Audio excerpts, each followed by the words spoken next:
All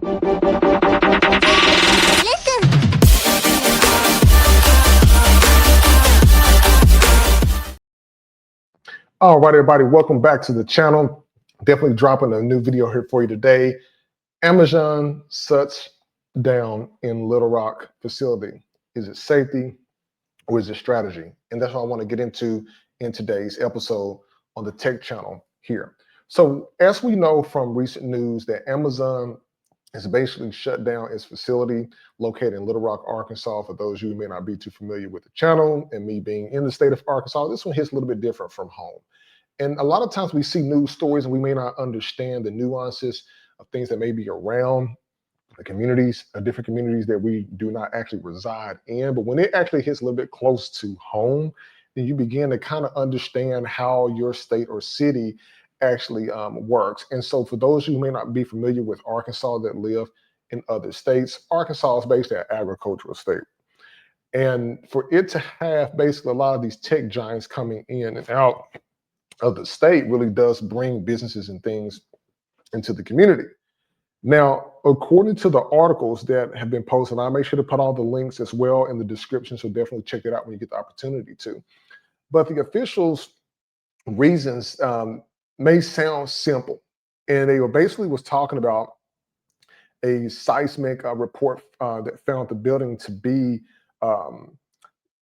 not structurally sound.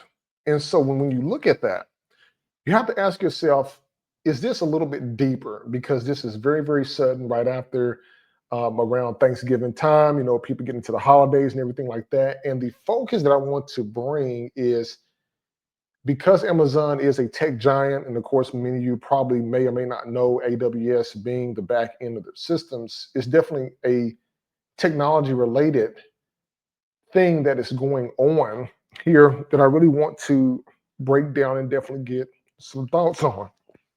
And what you may not know here is that when we dig a little bit deeper, you'll find out that Amazon basically doesn't own the building, of course, only renting the building from another private company. And that company doesn't own, and the company that doesn't own it has a very different reputation, of course, that it has to uphold. And so today in the portion of the Tech Unfiltered portion of the channel, I want to be able to break that down, definitely give you some insight, and definitely see whether this closure was really about safety or was it really about something much bigger, including things that may evolve around automation, robotics, or corporate strategy. And that's what we are able to, you know, at least be able to look up and see.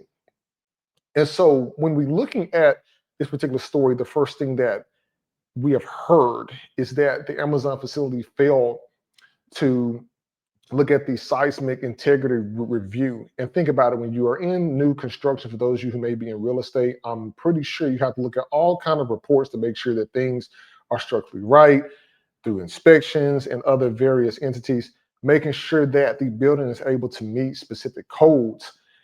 So that way it can withstand specific things such as vibrations or tremors or things like that. And of course, keeping employees safe could definitely should be a priority. And anything that may deviate from that could definitely pose serious risk that may happen up to that. So I definitely want to make sure that we are getting into that as well. Now, if true, it's a legitimate safety issue, no problem. But here's where things get a little bit interesting, and it's simple, and it's PR ready, and it places zero blame on Amazon.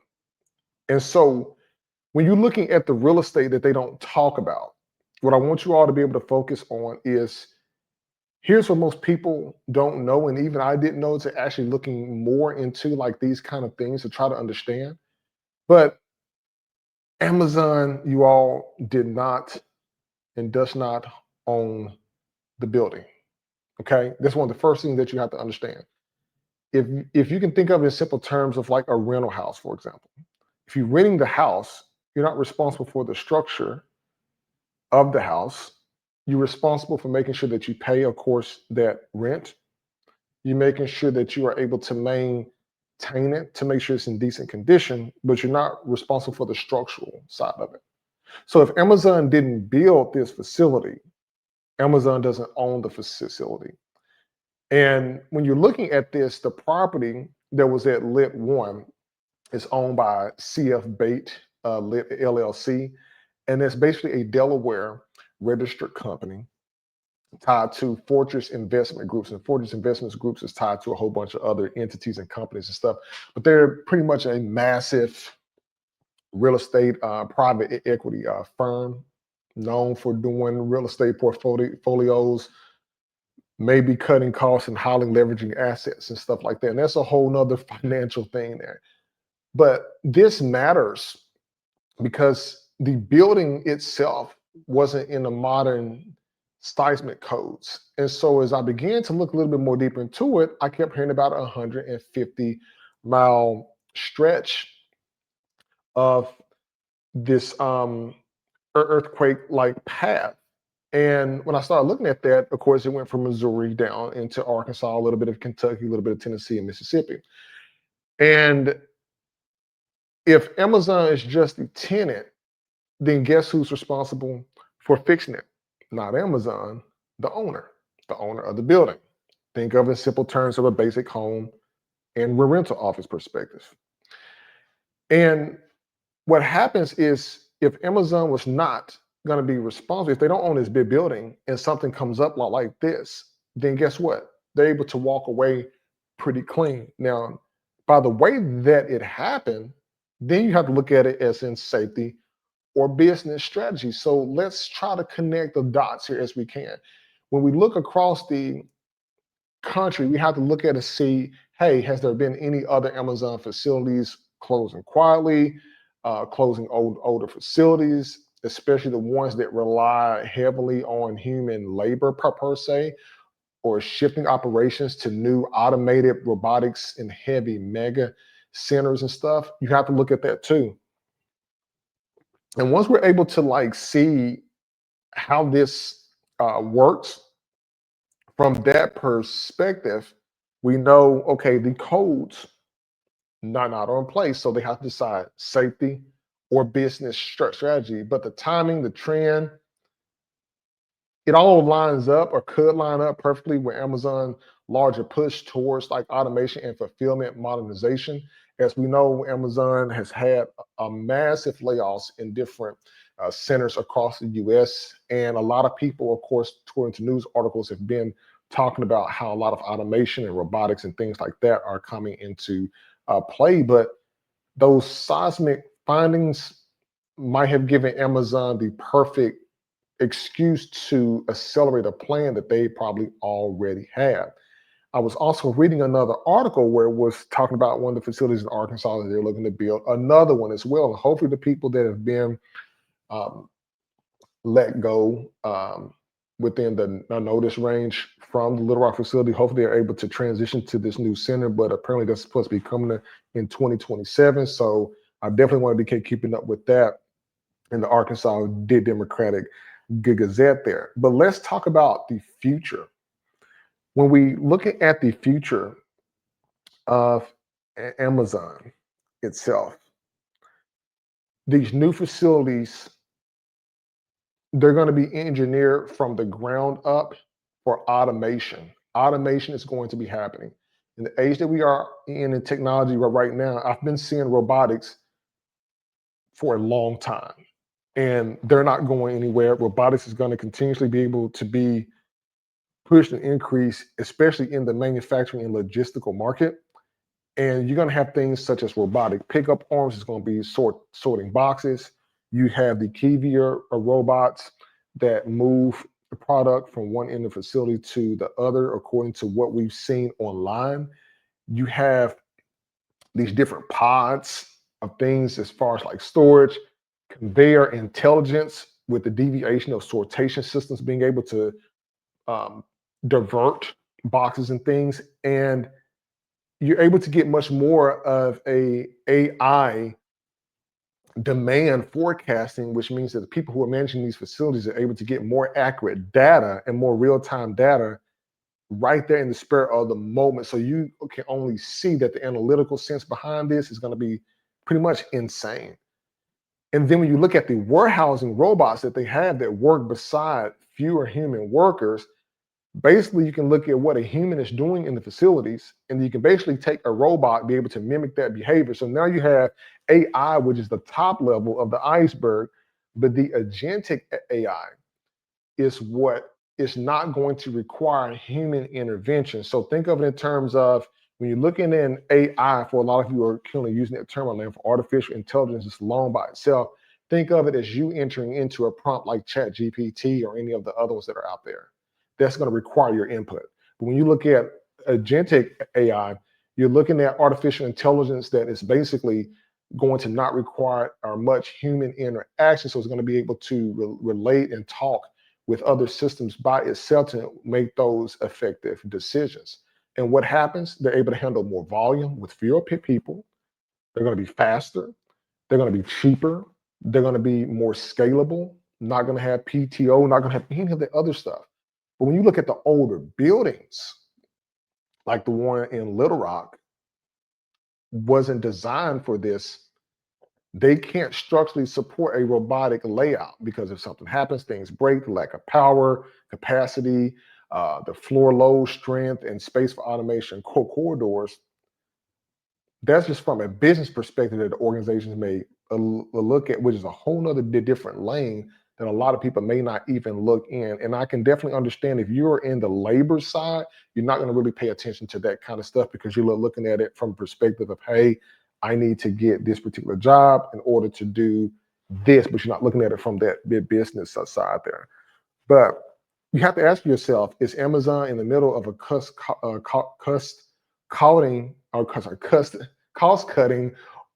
restructuring, or are they looking as far as growing a little bit more on the e-commerce side growth, since that has kind of slow or can be slow at times? And that is what we definitely need to look at and keep up with and see as we are going down these lines there.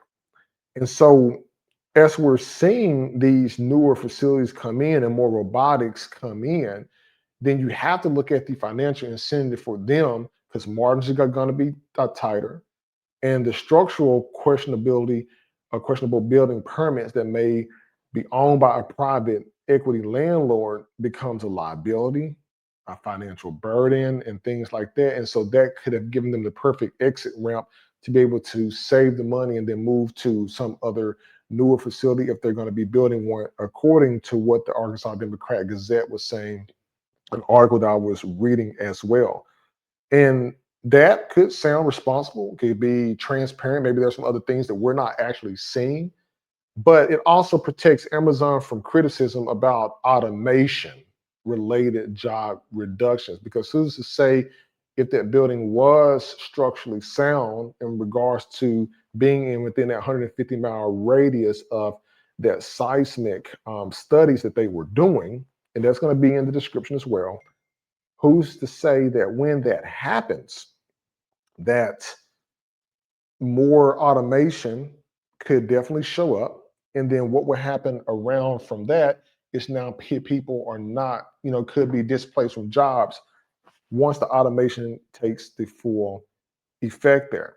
Now, when we look at the community impact of this itself, you must understand why Little Rock, of course, is going to feel a specific way. When you're looking at the city of Little Rock as well and the community impact, the closure affects the local workers. It impacts the logistics activity that is also there as well that happens within the community. What about the local tax revenue, how that impacts that as a city as a whole, and other surrounding businesses that depend on it? Think about it. The Amazon Lit One facility is in the center of the state of Arkansas. So for those of you who may not be up to it geographically, Little Rock is in the center of the state of Arkansas. And so a few hours one way, you have Memphis, which you got another fulfillment center there.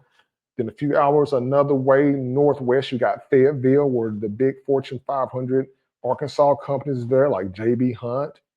Walmart is also there as well.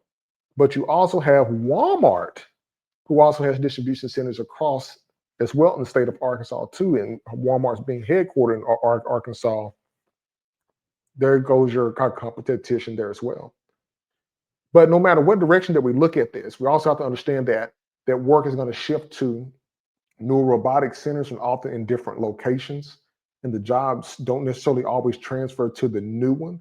But the article did say that there was going to be some companies or a company that's going to be helping people or displaced workers find other opportunities so that they can be able to maybe get their jobs back. And I really hope that that actually happens and stuff. But this is exactly how smaller cities get caught off guard because they don't may not understand the technical direction that big companies like this are moving. And hopefully that Arkansas is able to keep up with the trend that is happening. Hopefully buildings that they build with knowing this information, maybe other businesses will pay attention and actually make sure that other buildings are actually built and spec to code according to the seismic reports as well that we're seeing. Now, when you're looking at the national trend of this, what's happening in Little Rock is a micro example, but on a national pattern, now we have to be on the lookout is will old facilities, will they be phased out? Will companies put their money together and build new ones out? Are new facilities going to be designed for specifically for robotics and not people? Maybe, because we're increasing in AI. New buildings are being built, data centers are being built across the state of Arkansas for sure. They're definitely going across the US. Those are things that we really have to pay attention to. Then you also have to look at the private equity ownership of companies. Just because a company like Amazon moves into a building doesn't necessarily mean that they own the actual building itself. You have to also look at the records to see, is there another company behind it that purchased that owns the building, but the big companies rent from. So in the event something happens, that company can jump ship and move on.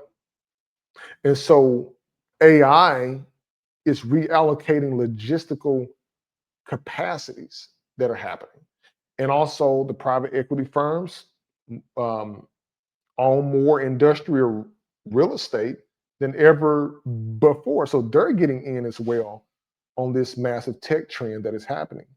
And tech companies sometimes they do consolidate and do get, you know, they do consolidate operations and get smaller, of course, but they're definitely converting to fully automated hubs. I'm telling you, you're going to see a whole lot more fully automated hubs that are going to be out there. So Amazon is not the only one, it's just the one that we're hearing about right now. So when you hear that a building is not up to code, that may be true. However, the timing of that discovery often lines up with a much larger corporate shift that we may not see or may not be privy to that information.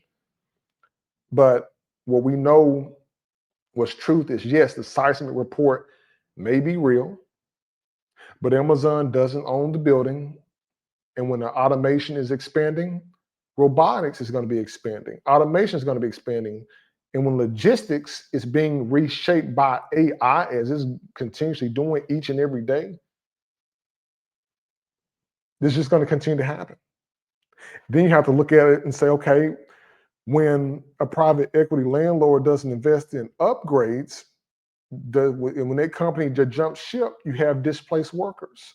So the closure looks like, from the timing, it looks less like an emergency and more of like a strategic decision that is going on. And there's, like I said, going to be things that are going to be behind closed doors. The companies have reached out for a FOIA request to Amazon. The city says that they have, but they haven't heard anything back. So hopefully they're able to be transparent about it. I really hope that they are. But this wasn't just about safety. This is definitely got to be something about technology, automation, the future of Amazon or workforce. And we definitely have to pay attention to that. But I'm just giving you my Tech Unfiltered version of it. Definitely check out the links in the description. Definitely do your research on this, because I really want you to read the information, and definitely let me know in the comments, do you think this closure was safety or strategy? Like, listen, and subscribe.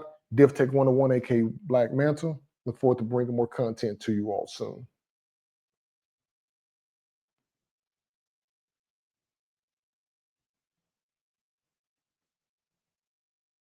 Stay sharp, stay secure, subscribe for more tech with purpose, only on DivTech 101.